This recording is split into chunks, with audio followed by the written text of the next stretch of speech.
It's only a kick, a jump, a block. It's only a serve. It's only a tackle, a run. It's only for the fans.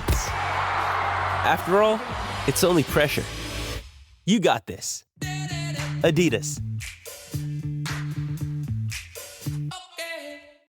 With threats to our nation waiting around every corner, adaptability is more important than ever. When conditions change without notice, quick strategic thinking is crucial. And with obstacles consistently impending, determination is essential in overcoming them. It's this willingness, decisiveness, and resilience that sets Marines apart. With our fighting spirit, we don't just fight battles, we win them. Marines are the constant our nation counts on to fight the unknown. And through adaptable problem solving, we do just that. Learn more at Marines.com.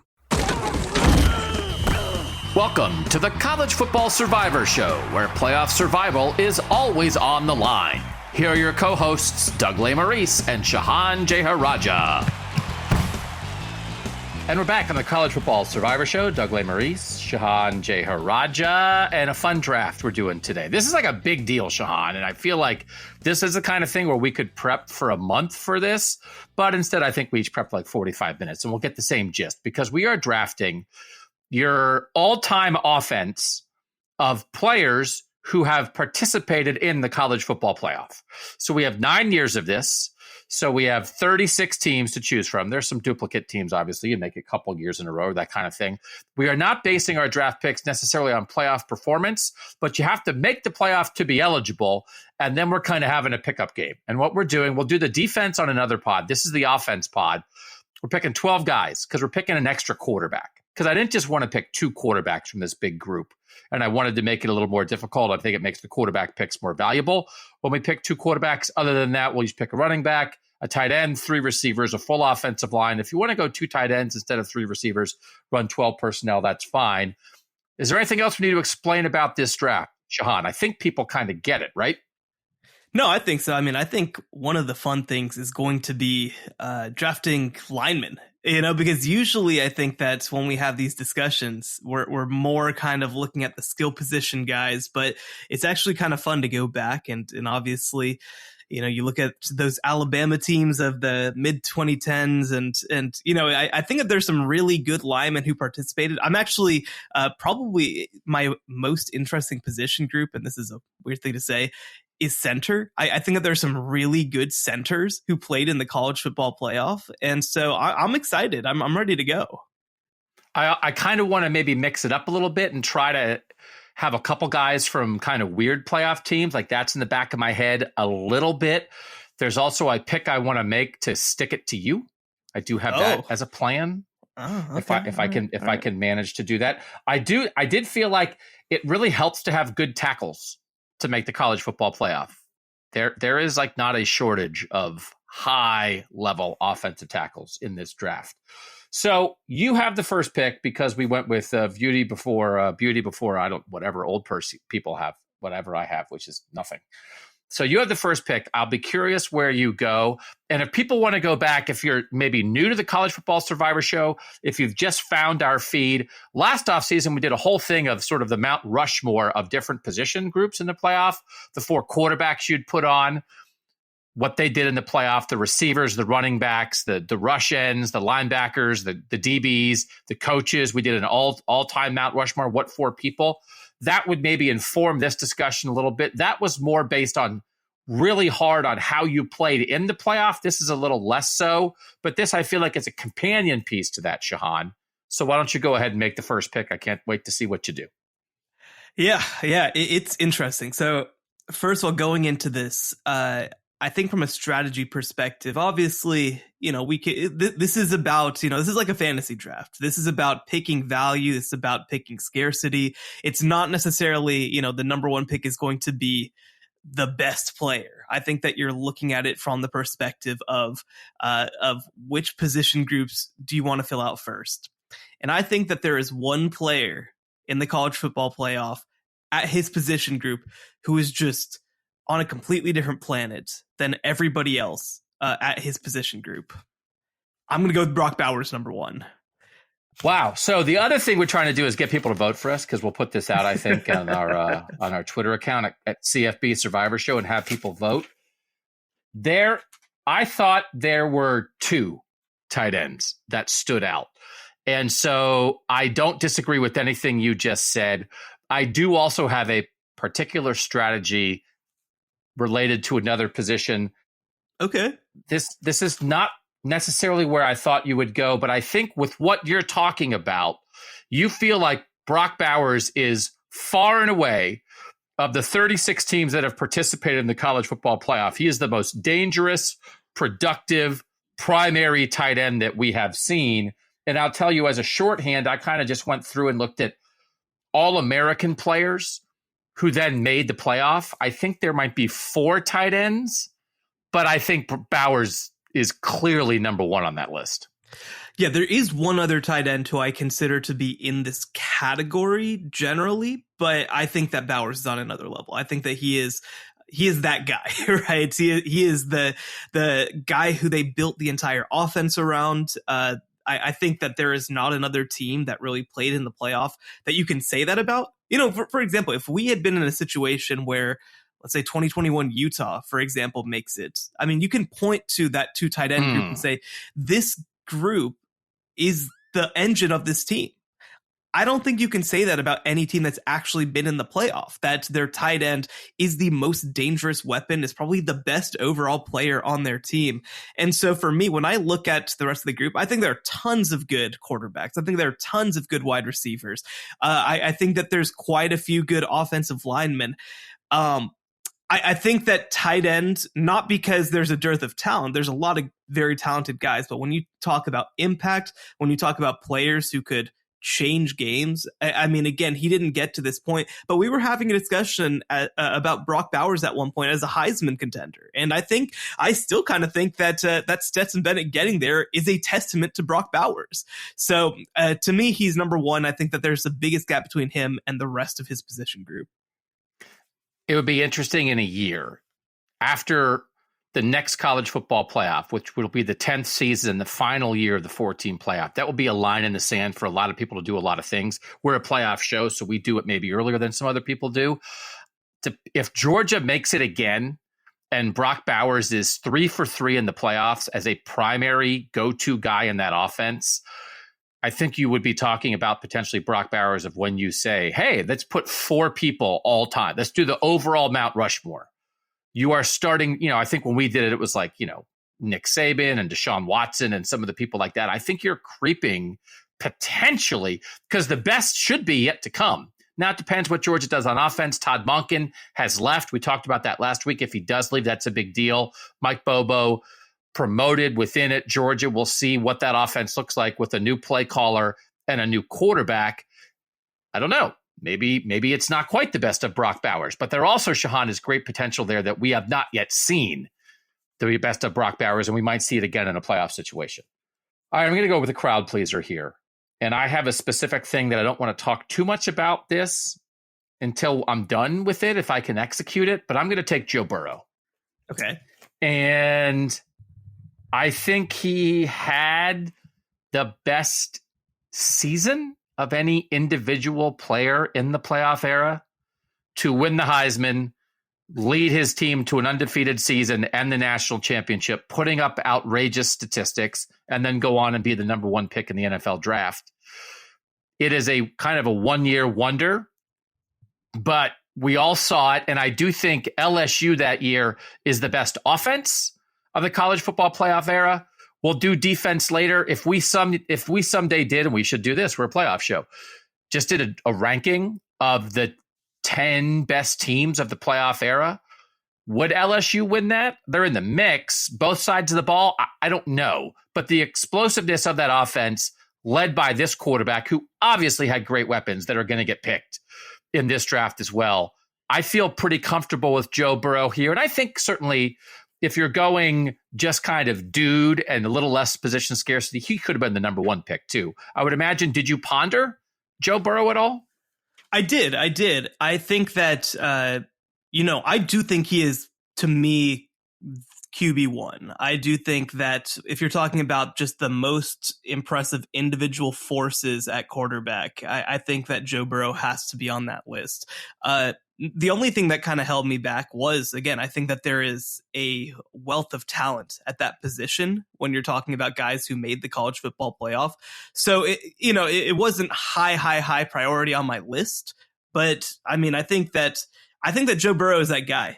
I think that Joe Burrow is that good. It does not bother me at all that he was a one-year guy because obviously, it's not part of the game, but obviously he's sustained it since his senior season as well. So I think it's a good pick. I think that getting your guy can be really important at quarterback too. So I think it's a good pick. Okay. Third overall pick to you, and I will be very curious to see what you do here. Honestly, I'm very curious to see what I do too. So, you go with a tight end with your first pick, right? Like you said, I think sometimes you gotta go with the player who's best available to start out, and then sometimes you gotta balance that because this is something that will be voted on with a couple of crowd pleasers. So I'm gonna go ahead and I'm gonna go with Ezekiel Elliott with my running back pick. I will say. Right. Obviously, there are other great running backs on this list, and we only have to draft one running back, by the way. And there are guys who played in multiple college football playoffs. There are guys who obviously won Heisman trophies and things like that. But I think that when you look at Ezekiel Elliott, and of course, this is as a college football player, the criticism of Ezekiel Elliott was never that he was not good enough, right? In 2015, the criticism was that they didn't give him the dang ball enough. And so I think from a talent perspective, he had as good of a 2-year run that we've seen in college football in the last little while. I think that, he is one of the players in the college football playoff era. And I do give him credit, a little bit of extra credit for having a great college football playoff as well. But he is one of the few players in the playoff era to put a team on his back and lead them to a national championship. I don't think you can say that about very many players in the college football playoff era. You could say it, I think, about Joe Burrow. But again, you're looking at all of the other pieces around. But really, when you look at Ohio State, it was the defense showed up, and then Ezekiel Elliott was like, I am going to, at least for these 2 games, be the best player in the history of the world, for at least for 2 games. And they upset Alabama and they won the national championship. So I think that as a college football player, the upside that Ezekiel Elliott had was just astonishing. Certainly I think you have to weigh it with, game to game performance. Again, he obviously that second season, they didn't make it back to the college football playoff. That's relevant. And, one thing that I think with some of these players that we have to separate is, remember, we're not talking about their NFL careers too, right? We're only talking about their college football careers. But I think that Ezekiel Elliott as an Ohio State running back was an absolute force. So that's where I'm going with number 2. I think indisputably he had the best playoff performance of any running back in the playoff era, over 200 yards in both of them, and then in addition to the Big Ten title game. He didn't win the Heisman. There's 3 running backs I thought about in contention here for a running back pick that I think stand out head and shoulders above the other guys. Ezekiel is I think number 1 on that list. I think you could make an argument, depending what your criteria are for the other 2 guys. But this now allows me to execute my strategy here. So I'm going to execute my strategy, and I'm going to take Deshaun Watson. And this is why this was my strategy, because I agree with you that there is a wealth of quarterback talent. No shock. How do you get to the playoff? Having a great quarterback is a way to do it. I think Joe Burrow and Deshaun Watson are a cut above everybody else. They're clear 1 and 2. I thought that I was going to get at least one of them. I didn't think that I'd have to take them with my first 2 picks. Yeah, so this was my plan because I do think there's a line there. And so you are going to have a great list of choices of Heisman winners. Baker Mayfield, Bryce Young, Marcus Mariota, You're going to have Trevor Lawrence in there. You're going to have Mac Jones in there. You're going to have Justin Fields and CJ Stroud and a million different guys. Kyler Murray, another Heisman winner. You're going to have so many guys to choose from, but they aren't Burrow and Watson. And what Joe Burrow did in a single season and what Deshaun Watson did in back-to-back years, first losing to Alabama in the national title game and then winning it the next year, and talking about carrying teams on his back. I think Deshaun Watson is a defining player of the playoff era, of the modern era of college football. If we were going to do, stack up careers of the last, since they did the BCS, that kind of thing. And if you want to start talking about Tim Tebow and Vince Young and the very, very best players, Deshaun Watson to me is right in the heart of that mix. I still can't believe he didn't win a Heisman, so I want Deshaun Watson on my team. So I am happy that I was able to get both these guys. No, it's a smart move. Again, I think that that's the clear 1-2 at quarterback. The one thing that I like about this is now I don't have to take any quarterbacks until my last two picks because you can't pick anymore. I think that opens up the board a little bit for me. But no, I think you're right. These are clearly the two guys. I believe that Watson for sure was on our Mount Rushmore, like our overall Mount Rushmore of our top four. I mean, so we're talking about rarefied air here with these two guys. I think that Watson is the defining quarterback so far of the college football playoff era. I think that that Burrow is probably the best individual season of the college football playoff era. So I think you're absolutely right. This is 1 and 2. They would have been 1 and 2 on my sort of draft board for quarterbacks. And yeah, I mean, see, here's where it gets interesting too, because like we're drafting a full offense, right? And so obviously we're thinking like street ball. We're thinking we're going to go out and play a game, but it is also like, from a voting perspective, I mean, getting Burrow and Watson, that's a pretty good start. I mean, I think that they're probably going to be guys on my list who I'm like, these are great players and I think you should pay attention to them. And they're like, why would we care about the guard you picked? why is that what we're bothering with? It's going to be hard to win the vote with a guard. By the way, I will say, guard is probably the position that I feel least confident in. Just like I feel like they're awesome centers. I feel like they're awesome tackles. And I'm like, there's some nice guards. I don't know, I'm going to fall back and potentially in some spots on some familiarity, which is, I think, what we all do in life. And we're not sure of what we should do. So anyway, I am very curious. There's now a very specific guy that I want with my next pick, and I'm curious if you're going to take him. Go ahead with pick 5.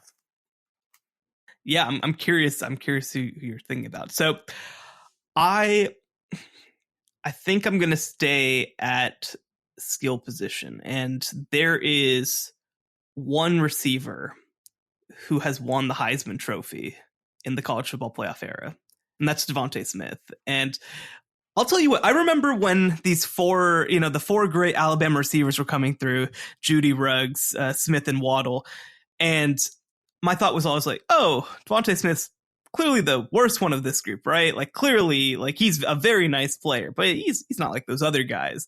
And then Jalen Waddle gets hurt and it's, oh, maybe he's actually the best one. maybe he actually does this in a completely different way than anybody else. The way that he gets open and the way that he runs routes, and we got to see this in the Super Bowl a couple of days ago too, is unbelievable. Like he is just a force of nature when it comes to route running. It's one of the best that I've ever seen. His college season is up there with the greatest seasons by a receiver of all time. He also has multiple years to stand on. And look, there's a lot of great receivers. And, by taking this one, I'm missing out on others. But I think that to me, the best individual season by an individual is Devontae Smith. That's who I wanted. That's the guy. As you explained it, he is the ideal combination of unbelievable full season. He won the Heisman, and then he was arguably better after he won the Heisman in those 2 playoff games than he was winning the Heisman. Yeah. So to set the entire season on fire once Waddle goes down, and then to stack that with 2 fantastic playoff games, I think as much as there is deep receiver talent here, and I have down like the 6 guys to me that are the 6 receivers, and man, it is stacked. He still is, I think, a cut above because it's the combination of full season and playoff performance. So I think Devontae Smith was the exact right pick for you there, which is going to lead me to take a receiver as well. And I'm going to take another guy who was great for the whole year and then had an unbelievable national championship game. And I'm going to take Ja'Marr Chase. 9 catches for 221 and 2 touchdowns in the national title game against Clemson for the year. 84 catches, 1780, 20 touchdowns. I don't think you could make an argument in something like this for Chase over Smith. I know Chase went higher in the NFL draft than Devontae Smith did. They're both excellent NFL players right now. I think just the Heisman and the full body of work, but this is an unbelievable individual talent who put up 200 yards in the national title game. So it's not like I necessarily wanted to pair Chase and Burrow, but I think when I look at the skill guys, I think this is the next guy who's kind of a cut above. So I feel good about getting Ja'Marr Chase here at pick 6.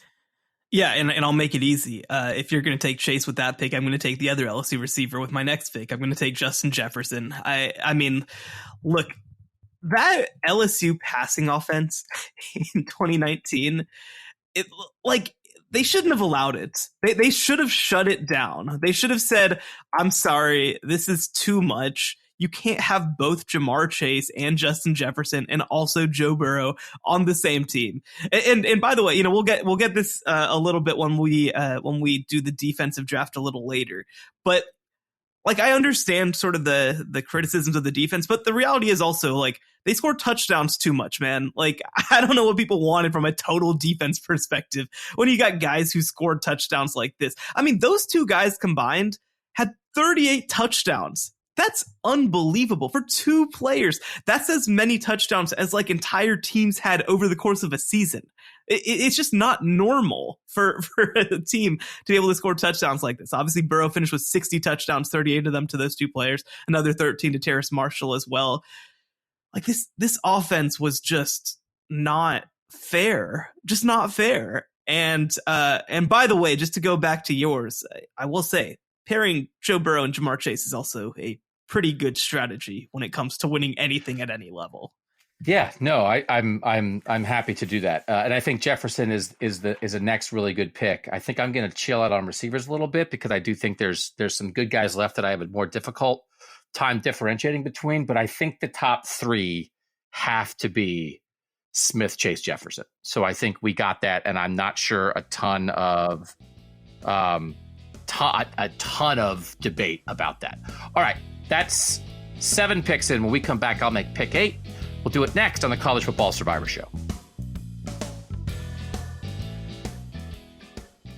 Previously on the College Football Survivor Show. Starting in 2024, do you believe Alabama, Georgia, LSU, and Oklahoma will all be very, very regular playoff participants in a 12-team playoff? Is there enough room? Because I do feel like there's a line after this top 4. In terms of there's a line after the top 2, then there's LSU and Oklahoma in whatever order as the next 2, and then there's another line. And if we are drawing that line, even if they're getting 4, this all of a sudden would potentially create a very difficult world for the other 12 teams in the SEC, because it's that top 4 might be there more often than not. No, I think so. I think that these 4 teams are going to get the majority of the SEC's playoff berths. I think that they're going to be in contention pretty much every year. Catch the latest episode of the College Football Survivor Show wherever you listen to podcasts. All right, Doug Lesmerises is back with Shehan Jeyarajah. I am between some people here. I'm a little uncertain about something, so I'm going to go with something that makes me feel good in my heart. Little recency bias, perhaps, but I also believe it. I'm going to take Olu Oluwatimi, the center from Michigan. As you said, I think I got to 3 or 4, maybe 3 centers, and then there's another really good center who didn't play in the playoff. Right? Because he was hurt, but he was so that's a little weird. But I thought there were 3 standout centers. And I think this is a good representation of this Michigan era, right? Even though he was just there this year to represent Michigan. I thought about voting for him for the Heisman, not first, But on my initial Heisman ballot, when I was going through it, I had a ballot that had him third. And I was like, I can justify this. Michigan plays football a certain way. He plays at an extremely high level. He's as good as any center that I feel like, and as impactful for a high level team as any center I can remember in recent memory. So I was going to take a tackle, and I'm just a little unsure which tackle I should take. There are a couple other good centers here that I think maybe you could make a case for instead of him, but I just liked him all year. So I'll take Oluwatimi with pick 8 here. No, I think that there were two. By the way, the player that you're mentioning, I assume, is Landon Dickerson, who I honestly forgot missed the playoffs. So actually, that helps make my pick a little easier. But there were two others other than Landon Dickerson who I felt like are just incredible game changing type centers.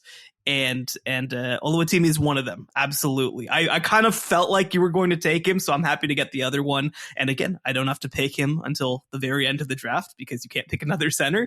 So I know, but I think that Oluwatimi makes a lot of sense. I mean, Michigan is an offensive line school. That is what they're known for. I think that you look at potentially the most important players on their team, it is their offensive linemen. And the fact that Michigan lost players and brought in Oluwatimi and were just as good, if not better, on the offensive line in 2022, I think is a testament to what this program is doing. So I like the pick a lot. And yeah, I think that it's a right pick at that spot.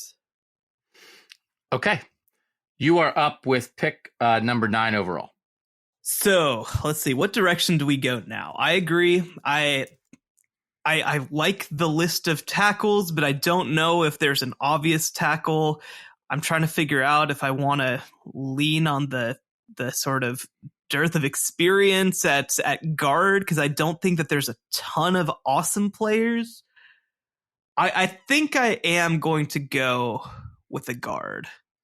And I think I'm going to go with Steve Avila from TCU. Oh, that was the guy. I should have done it.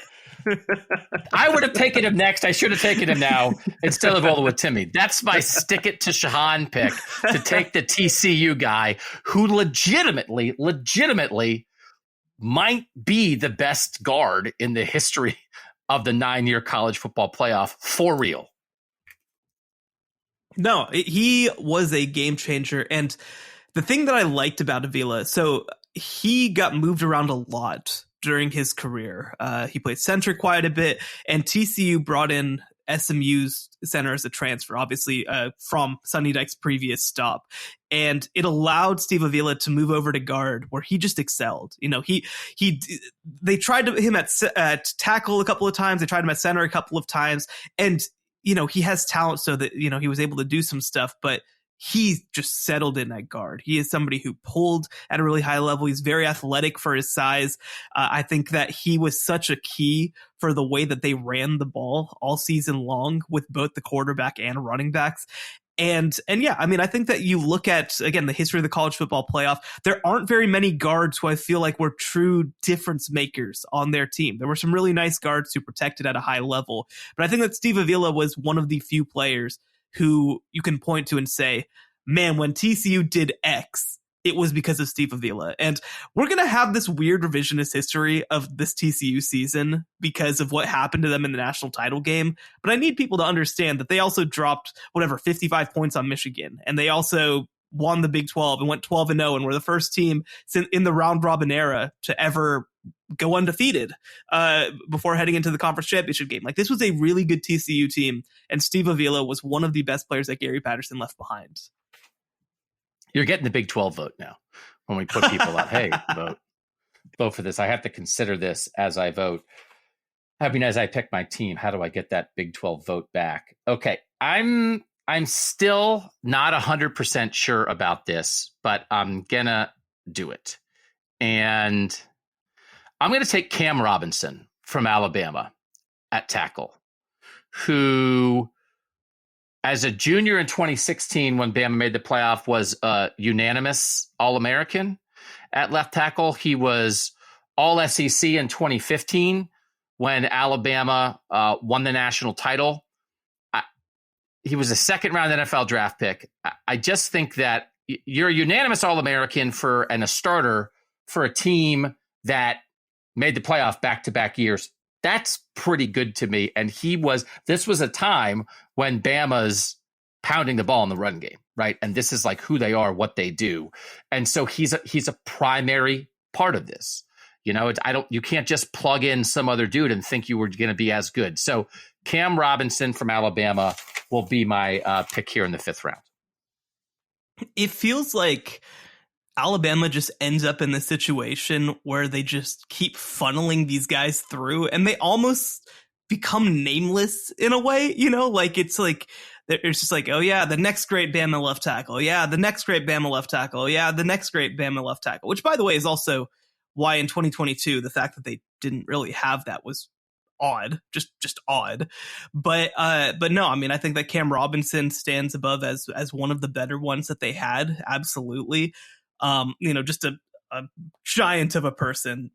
And obviously I think key to a lot of those great Bama offenses kind of helped bridge the transition between them moving from being a ground and pound type team to one that really passed the ball at a high level. And I think that having a player like Cam Robinson was a huge part of the reason why they felt comfortable doing that, because they knew that they could protect their quarterback's blind side. So I think Cam Robinson is a good pick. Again, I think that there are other ones that you could pick too, but I think that Cam Robinson is a very deserving first tackle off the board. I'm not 1,000% sure that it's even the right Bama tackle to take, right. But right. I'm good enough with it. So, okay, next pick to you. So I'm debating now. I feel like, so you obviously locked me out of quarterback of the top 2 quarterbacks with Joe Burrow and Deshaun Watson.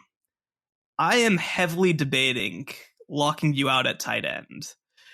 Oh, wow. There are 2 incredible tight ends in the college football playoff era. I got the best one, I think, in Brock Bowers. And I'm going to do it. But the flip side of that is that if I take a second tight end, then I lose a receiver. And I do think that there's such talent at receiver, that's kind of the trade-off. But I think it's worth it. I think it's worth it. I'm going to take Mark Andrews at my flex spots. That is bold. I mean, he's the other guy. There's not even a debate about it. I think I know who I'm going to take now as the 3rd tight end, but as much as I agreed with your philosophy behind the Bowers pick, man, Mark Andrews was important to Oklahoma's success, to Baker Mayfield's success, to what they did as a playoff team. And so I didn't feel that bad about not getting Bowers because I thought I was going to get Andrews, and now you just stuck it to me. So congrats on that. Now I can just use one of my quarterback spots on Stetson Bennett, and he can just throw it to tight ends all day. That we gotta get Stetson Bennett on the show. That would be such a classic. We have to, make Todd Monken. We'll pick offensive coordinators. You can pick Todd Monken as your offensive coordinator. There you go. That's a bold move by you. As you said, you're now locked out of receiver, so I can chill a little bit on receiver, and I'm going to have, I think, 3 guys for 2 spots that I'm going to have to decide on here. I'm burned up a little bit about this, but I do think I'm going to respond by taking my other tackle, and I'm okay. I'm not going to get wound up. If you played left tackle, I'll move you to the right side. If you play, I'm just taking 2 tackles, so I don't know if that, you'll play whatever you're going to play. But I'll take Evan Neal from Alabama, who was a consensus first-team All-American in 2021. Did move around different spots. He played left tackle and right tackle and left guard at Alabama in his 3 years as a starter there, so he really can move anywhere. So, but this is a guy, again, he's a consensus first-team All-American in 2021 when Alabama is making the national championship game. And the year before, when they were in the playoff, were the national champs. He was a starter on that offensive line as well. So this is this is a real full resume of a versatile dude who's a really good tackle. And he's the guy I referenced when I said, am I sure I took the right Alabama tackle? Now I feel better because I got them both.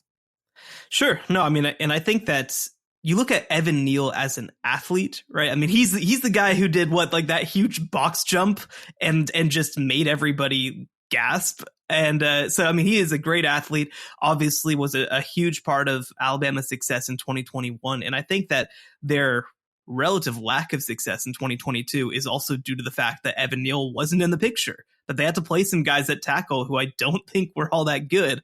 So I like the pick.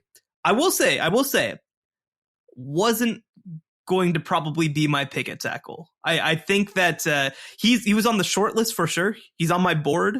I was probably going to go another direction, but also, like, again, I don't think that there's an obvious tackle, right? I don't think that there's there's a lot of really good tackles. I don't think that there's an Oluwatimi. I don't think that there's even a Navila. Like, I think that there's enough depth there that I felt comfortable waiting. And now, in fact, the funny thing about this is the only position that both of us are drafting for now is guard. Yeah, it's on. It's on. So now are you going to stick it to me at guard and take another guard? I am. I'm also going to stick it to at guard by taking a player that you covered, and that's going to be Wyatt Davis. Okay. So he was on my list. Yeah. So obviously, again, guard, toughest position for me. Steve Avila, I think, was a very obvious pick. You know, the thing that you have to say about Wyatt Davis, and, there were just so many good players, obviously, on those 2019 and 2020 Ohio State teams. But two-time, consensus All-American in 2019, unanimous in 2020, Offensive Lineman of the Year in the Big Ten in 2020. Just, a really, really nice player. Was he an obvious superstar on the team? I think that it's hard for a guard to kind of be that guy, but I think he was a really, really solid player. I think that he matches up really well with Steve Avila on the other side of this offensive line and with the center who I'm going to take as well. So I feel pretty good about where I'm at. And I think that Avila and Davis, to me, are probably the two best guards of the playoff era.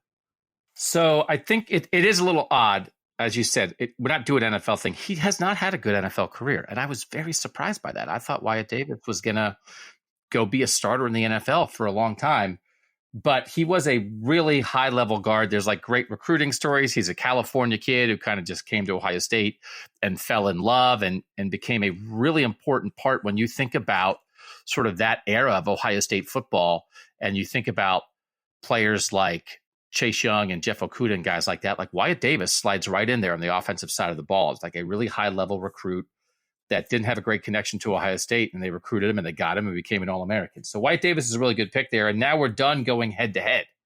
And so now we can just kind of make our picks based on value, the players that we value the most with this discussion. And so I'm going to go back to a big time guy that, again, his playoff was not as good as Ezekiel Elliott's. That's not in dispute, but he did win the Heisman. So I'm going to add another Heisman winner, and I'm going to take Derrick Henry from Alabama. And to me, at the only other running back in this conversation is Travis Etienne from Clemson. I think Elliott, Henry, and Etienne are the most impactful running backs. Like Blake Corum didn't get to play in the playoff. So, Blake Corum was an All-American, had a great year. Are you going to pick him here in something like this when, Najee Harris was really good? And there's some other guys that were great, but I just think those three are a cut above, especially when you think the last 2 years, Georgia, they use multiple guys and there's not a workhorse like that. So Derrick Henry did have 36 carries for 158 in the national title game against Clemson, 3 touchdowns in that game. 20 carries for 75 and 2 touchdowns in the semifinal. And again, for that entire season, 395 carries, 2,219 yards, 28 touchdowns. People don't need to know how good Derrick Henry is. He's really good. Do you think Henry's the second running back in a draft like this, or would you have thought hard about Etienne or someone else?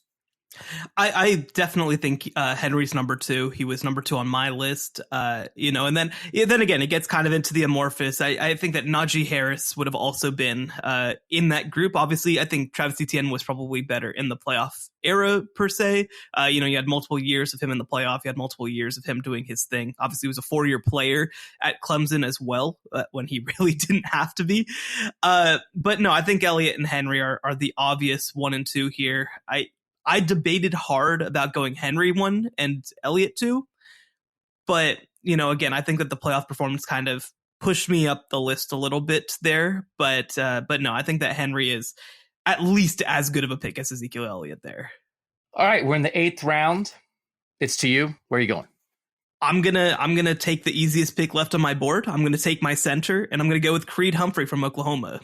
Just a really, really good multi-year starter for them. Somebody who I think that also once he left, you kind of saw Oklahoma's offensive line fall apart a little bit for a couple years there. But All-American type player, multiple time All Big 12, multiple time lineman of the year in the Big 12.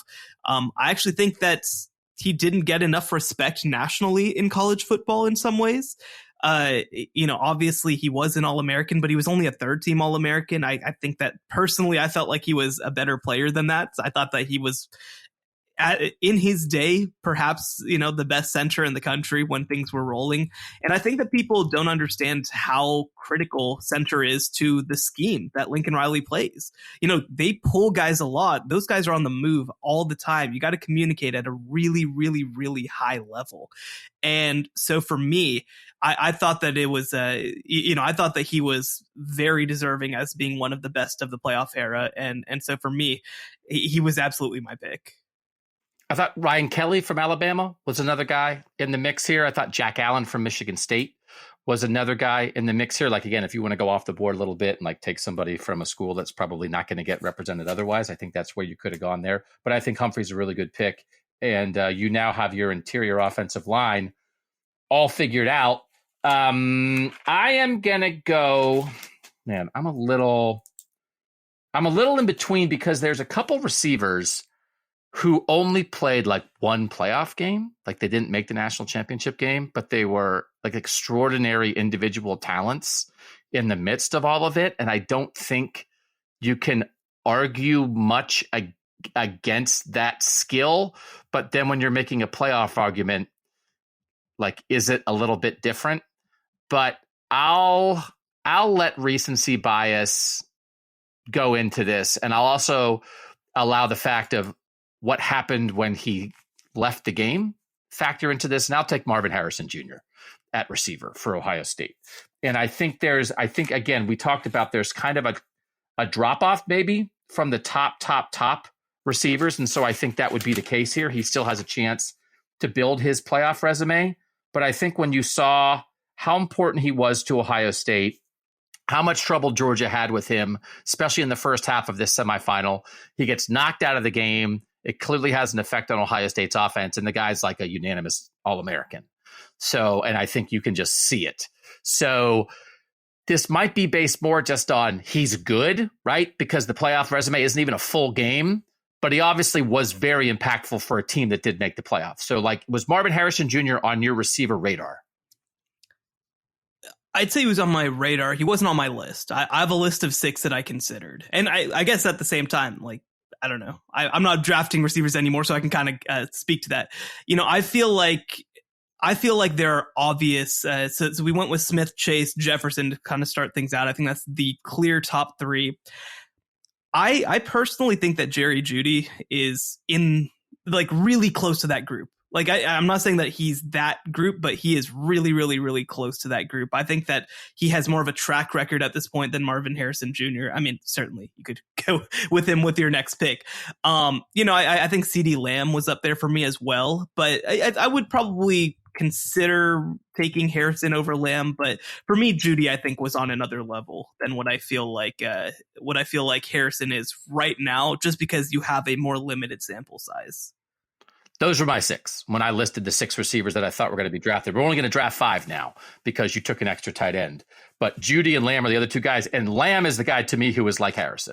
That, listen, you are a primary part of a high-flying offense, but your team lost in the semifinal. You put up great stats, but you only played that. Like, how do you compare that versus Jeudy, who's part of a more holistic offense? He's one of many guys.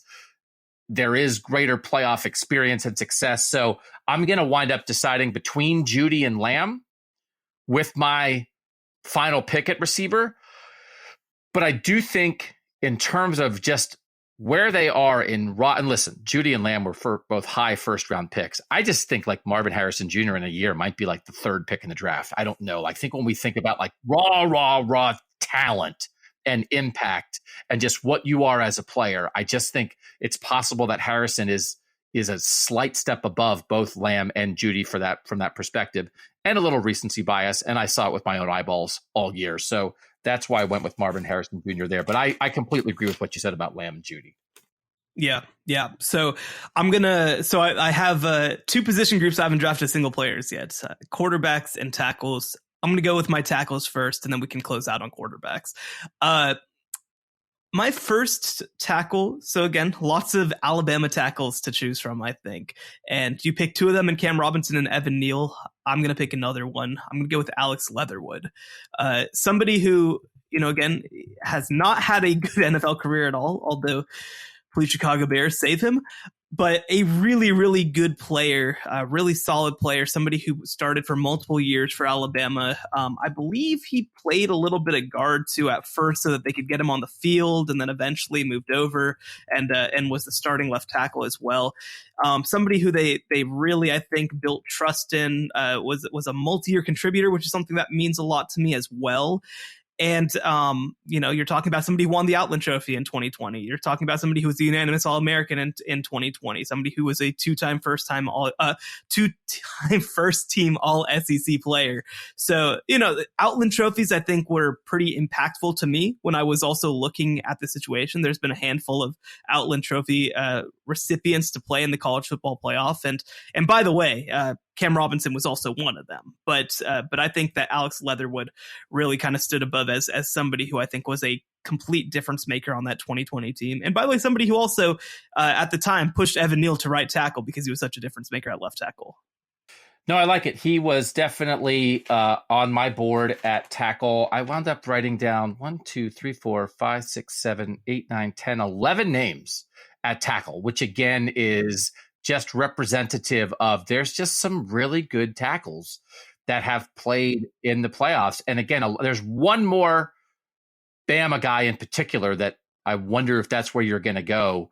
But there's other guys. It's like Orlando Brown at Oklahoma. There's the two Ohio State tackles from this past semifinal, Paris Johnson and DeJuan Jones. Paris Johnson's going to be a first-round pick. From the very first playoff, like Cam Irving from Florida State was a pretty good player. So, I mean, there's just Liam Eichenberg from Notre Dame was somebody that was on my radar again if you're trying to maybe pick somebody from a different kind of team. But I think Leatherwood's a good pick here. I'm going to pick somebody from a different kind of team. And this is, I don't know who's going to vote for me because of this, but I'm going to take Trey Jackson from Florida State, who was a unanimous All-American in 2014 at guard when Florida State made the playoff in 2014 and was also like a really good player on their national championship team, a first-team All-ACC pick in 2013, which doesn't count for this draft because that's pre-playoff. But as it says on his Florida State player profile, arguably the nation's best guard in 2014 as he earned unanimous All-American honors. So this is a guy who did it for multiple years.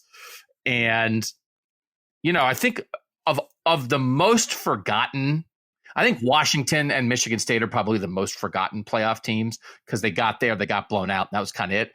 Florida State is the defending national champ, undefeated in the first year of the playoff, and then they're only the 3 seed, and then they kind of don't really hang very well with Oregon in that Rose Bowl. And so we know it's Jameis Winston, but I think they're not forgotten, but they're sort of an afterthought in the playoff era. So I kind of like representing Florida State in this discussion, at least to some degree, and I'm doing it with a guy who was an All-American and a multi-year really good player there. So I'll take Trey Jackson at guard. No, he was to me the obvious third guy on my list. I think that there's a gap between Trey Jackson and whoever you go with fourth. if he had played both years in the playoff era, I think that he'd make an even more compelling case because he was a starter on a 2013 national champion. But obviously only plays in one playoff game because of it. I think that hurts him just a little bit. But no, I think the obvious right pick there, again, like I said, there are only a handful of guards that are actually difference makers in any way. I think Trey Jackson's one of them. I took two of the others who I felt like were. Honestly, I'm very curious where you go with your fourth pick, because I think that we are scraping the bottom of the barrel, I think, at this point in some ways, to try to find another guard. But I think that was the right pick. I'll go back to my tackle. I am going to go with Orlando Brown from Oklahoma.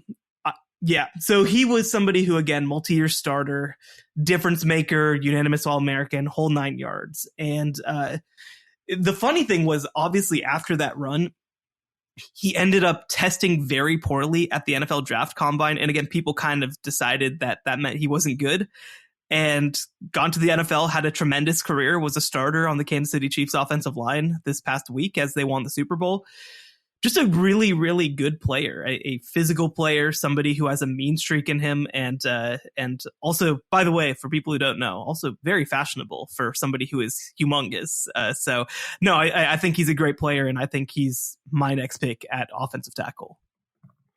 So there is one other guy that I thought deserved serious consideration at tackle, based on both his sort of individual resume and what he helped his team do. And that was Mitch Hyatt from Clemson, who won 2 national championships, started for both. He's like a little bit of a bridge, right? He was a starting tackle for both Deshaun Watson and Trevor Lawrence when they won national championships. He's a unanimous All-American, the Trevor Lawrence year. And I think I think I would have taken him.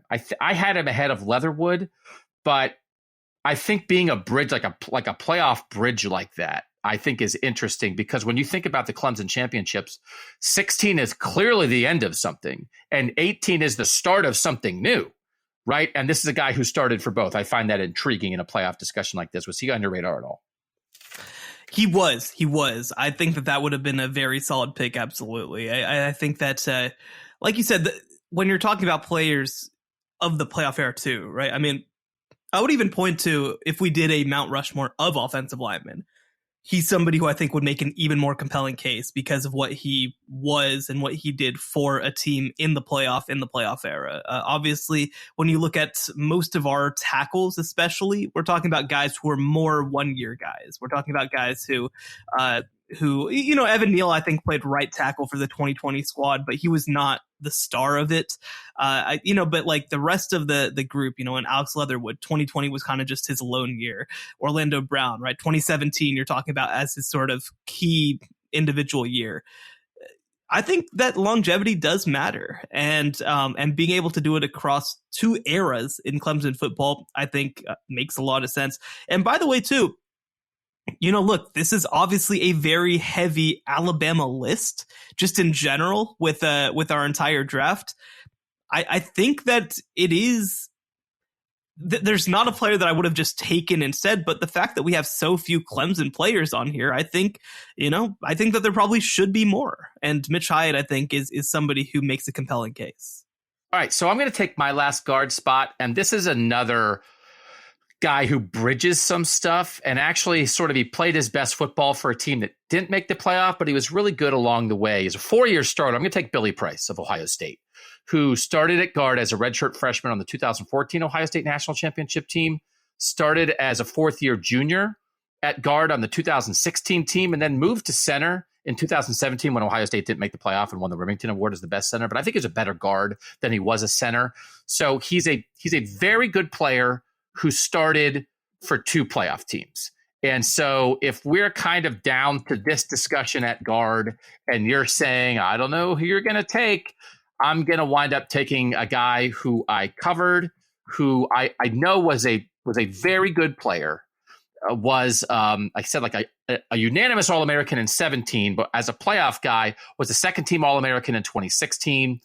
was an All Big Ten player in 2016 when they made the playoff. And I just, again, to start as a redshirt freshman on a national championship team in 2014 is kind of a big deal. So maybe somebody would say, oh, I can't believe you didn't take this guy. But when I made my list of guards, the first three were the three that have been taken. And then I had Billy Price in there. So I'll take him. No, I mean, I think, again, you're kind of just making decisions at that point. And yeah, I mean, he won the Remington Trophy, right? Like, he won the award for being a great interior lineman.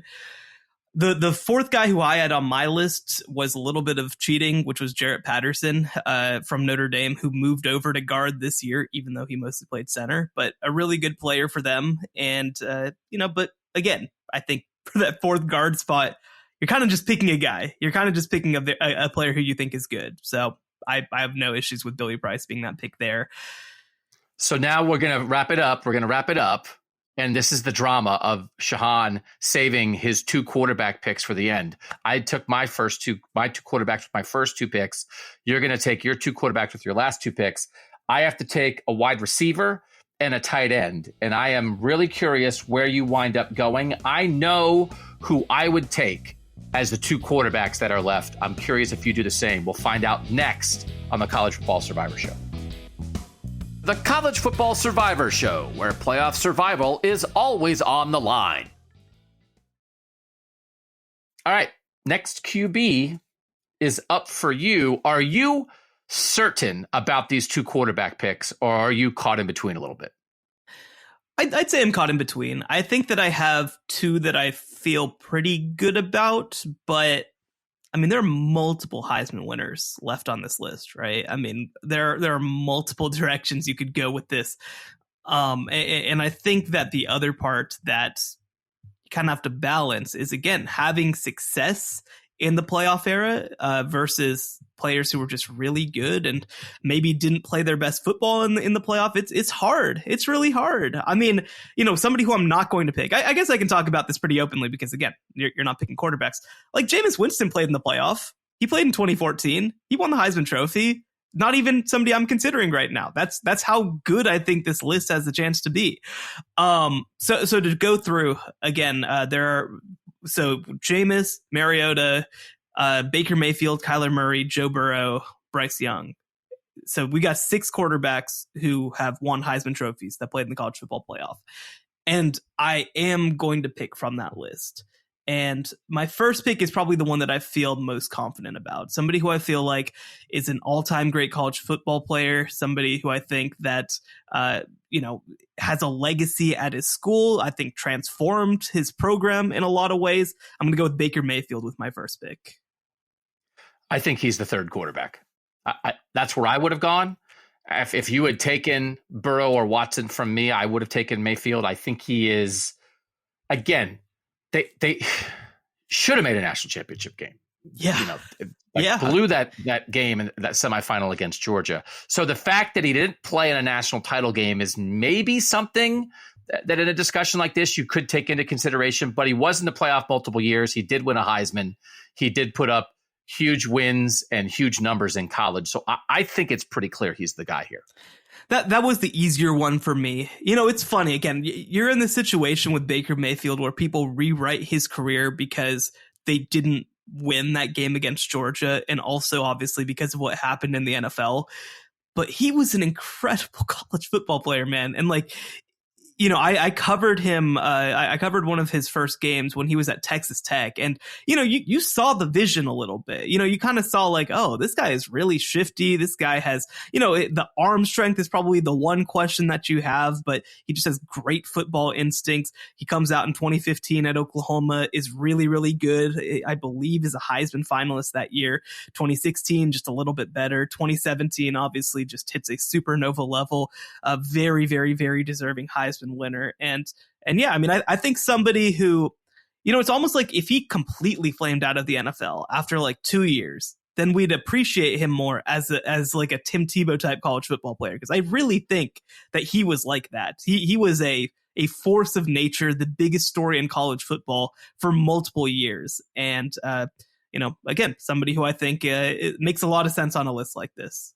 I'm going to take my tight end first because I'm pretty sure who I'm going to take, and I'm still caught in between a little bit on the receivers. I'll take OJ Howard from Alabama, who I do think. Do you think he's the third guy? Again, there's Bowers and Andrews are clear the top two. Maybe you didn't even think about a third tight end because you knew you were going to do this to me. Yeah, so OJ Howard, let's first say this. OJ Howard had the best playoff of any tight end. OJ Howard's playoff was insane.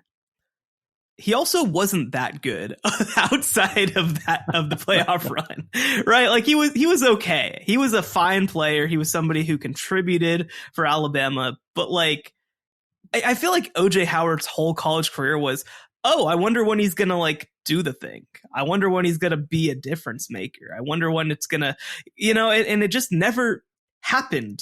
And, I mean, he had over 500 yards, right about 600 yards in both his junior and senior season. So like he's a good player. I don't want to dismiss him as being a good player, but he wasn't that special to me. Now, the thing is, I think you're right. There's not an obvious tight end after those first two, which is why I took them. But like, I think that this is probably the best available pick. I'm honestly trying to think, because I made a list of 3 because that's the most I would have probably hypothetically have had to go, and those were my 3. But I think you could make a case for like a Darnell Washington from a talent perspective. Obviously he's secondary to Brock Bowers. Again, if Utah had made the playoff, I would have had a field day with Brant Kuithe and Dalton Kincaid, but that didn't happen. Nick O'Leary was the tight end at Florida State who won the Mackey Award back in 2014. He was a good player, but I don't know. I mean, I think that there's such a gap. Nick O'Leary was the other. He was the other choice to me because Nick O'Leary was an All-American, and he's also, I mean, again, I'm based in Ohio. He's Jack Nicklaus's grandson. So is he really? I didn't know that. Yes. Yeah, no, he's Jack Nicklaus's grandson. So if I wanted to go with the Ohio connection, I've heard Jack Nicklaus talk about his grandson, Nick O'Leary. Then I can't believe you didn't go with him. Yeah, come on. I know. Get the Nicklaus family the scouting report. I know. So I might have blown it there. Okay, so this I think comes down to maybe the most interesting pick of the entire draft. It's your final pick, and it's your final quarterback. And I know who I would take. I bet it's who you take, but I'm not 100% sure. Who is it? Who are you doing? Okay, I do know who I'm going to take. I'm curious, though. Who do you think I'm going to take? Bryce Young. Interesting. I'm actually not. Okay. He is so good. I mean, and like, honestly, we're thinking about this from a playground perspective, right? So maybe I should consider him more.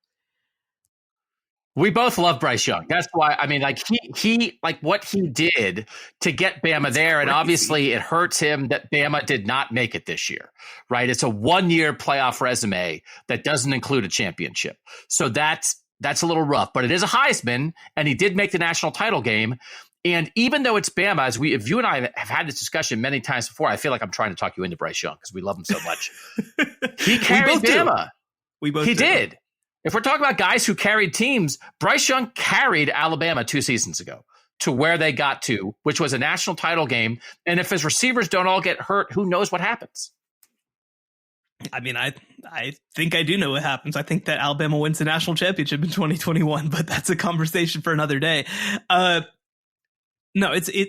I think that he would be a really good pick. I think he'd be a really, really good pick if I were to make it, but I am going to go in another direction, and I'm going to go back to the beginning of the playoff, and I'm going to go with a quarterback who I think was transformative for his program, both short and long term. Somebody who, by the way, when he left, the entire program fell apart. And I feel like I give credit to that sort of thing, right? It's like the Cam Newton thing. They went 8-5 the year before, they went 8-5 the year after, and they won the national title in between. Well, I think that there's like a similar effect with this guy who, again, is somebody who I think has gotten forgotten because his NFL career was only okay. And that's Marcus Mariota. Marcus Mariota was an incredible college football player, just an unbelievable college football player. the way that I describe it, are you a tennis fan? I am. So, like, the way that Marcus Mariota plays, he's Roger Federer. He is just somebody who was in such control at all times. You know, the ball went exactly where he wanted to go. Nobody could ever hurry him. He just played so smooth. It looked like he was playing another sport than everybody else on the field. And the other thing, too, that you have to say about Marcus Mariota is he was good for many years. He started 3 years for Oregon, threw for over 10,000 yards. This is the funniest part to me. His career touchdown to interception ratio, 105-14. That is inhuman. That is not real. That is insane. And by the way, also a rusher at the college level, more than 2,200 yards rushing, 29 touchdowns, including 15 during his Heisman season. So 57 total touchdowns as a junior, completely carried Oregon to the college football playoff, to the national championship game, and they just ran into a really good team, obviously, in 2014 Ohio State.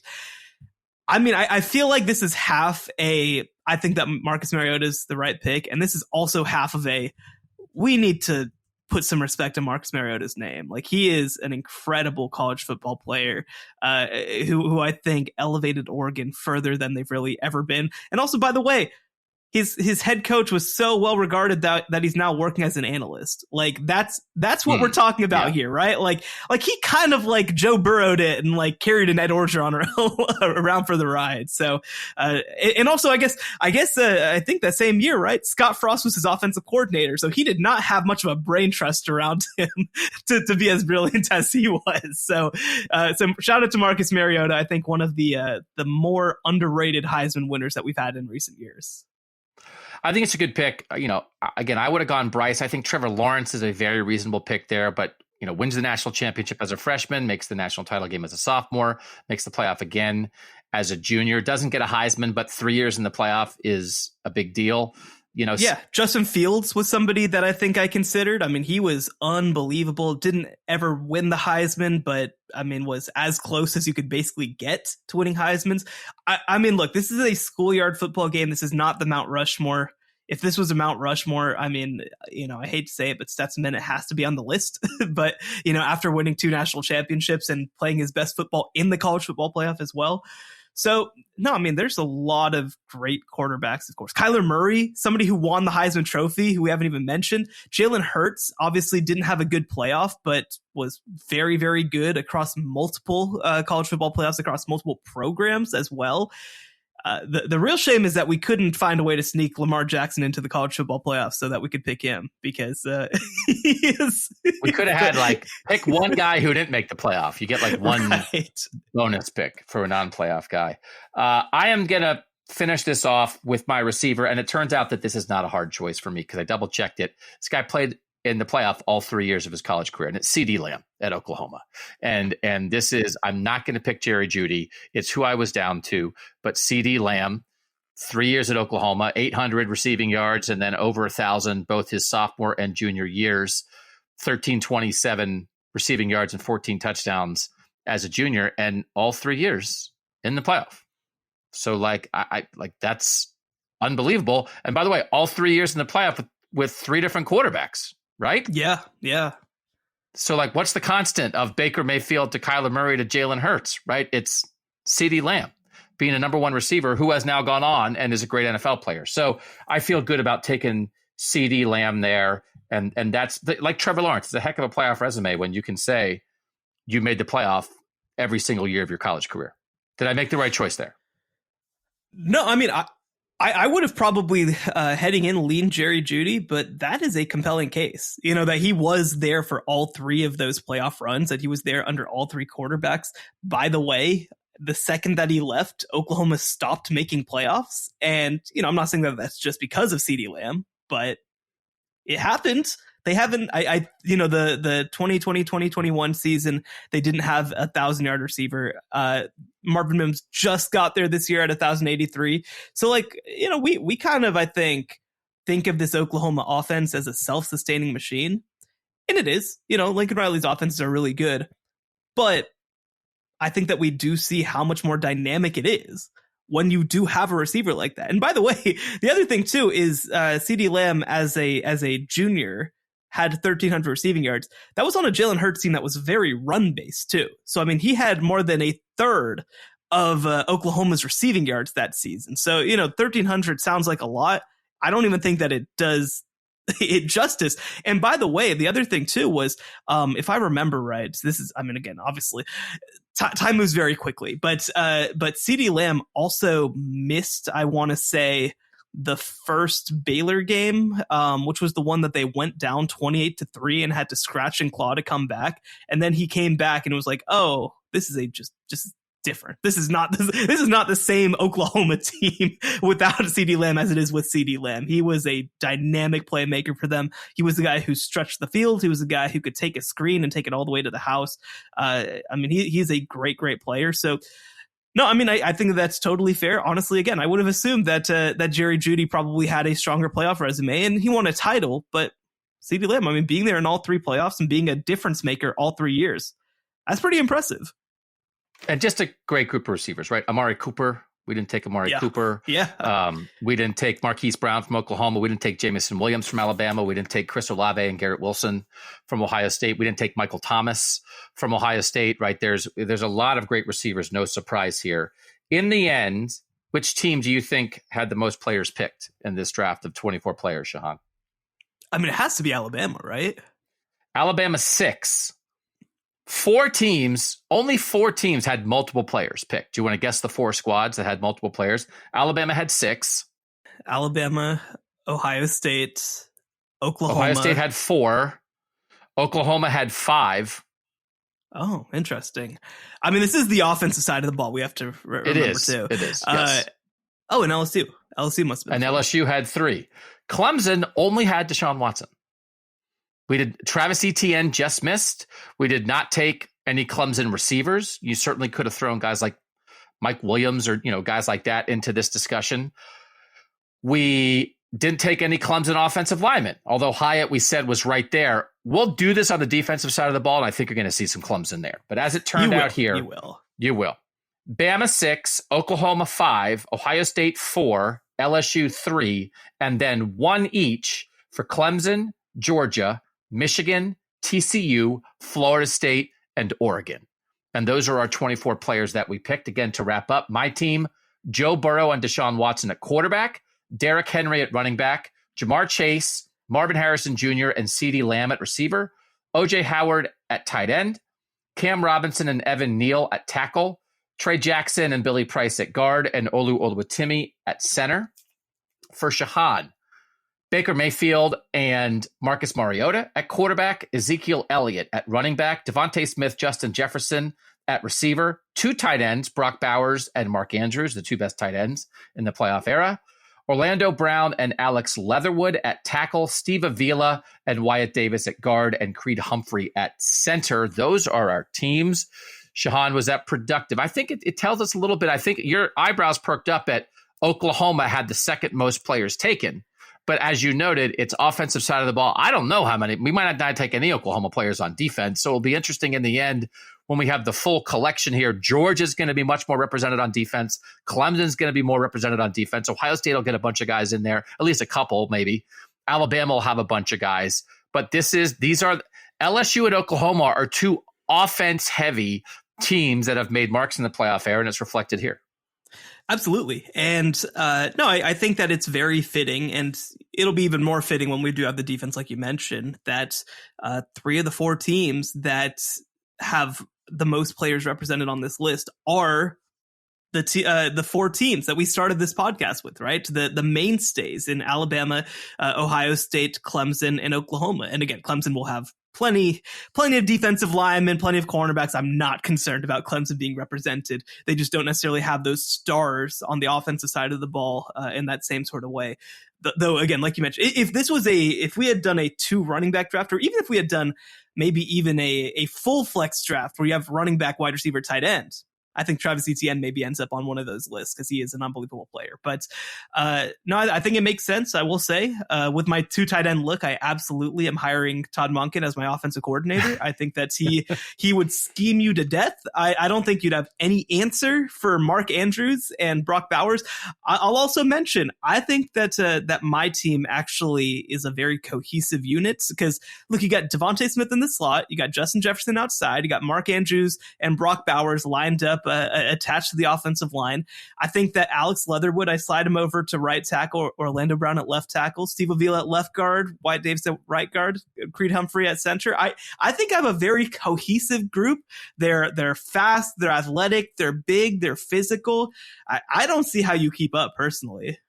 Yeah, you can take your cohesion. I'm just going to have 3 monsters in Jamar Chase, Marvin Harrison Jr., and CeeDee Lamb run down the field and have Joe Burrow and Deshaun Watson chuck it to him. And every now and then hand off to Derrick Henry, and you can take your cohesion and cram it.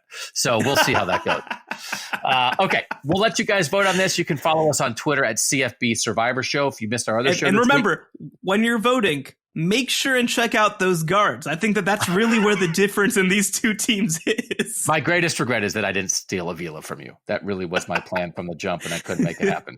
But you can go to CFB Survivor Show on Twitter to follow us. We'll let you vote there. Don't miss our other free show this week. Again, we're now doing 2 free shows a week. It used to be 1 free show, 1 bonus paid episode. Our other free show this week, we were talking about the 16-team SEC that will begin in 2024, and which programs we think will be the healthiest then.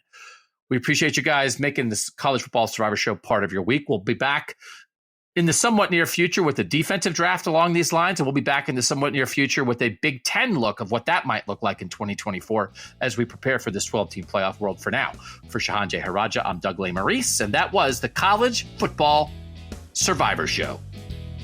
The College Football Survivor Show, where playoff survival is always on the line.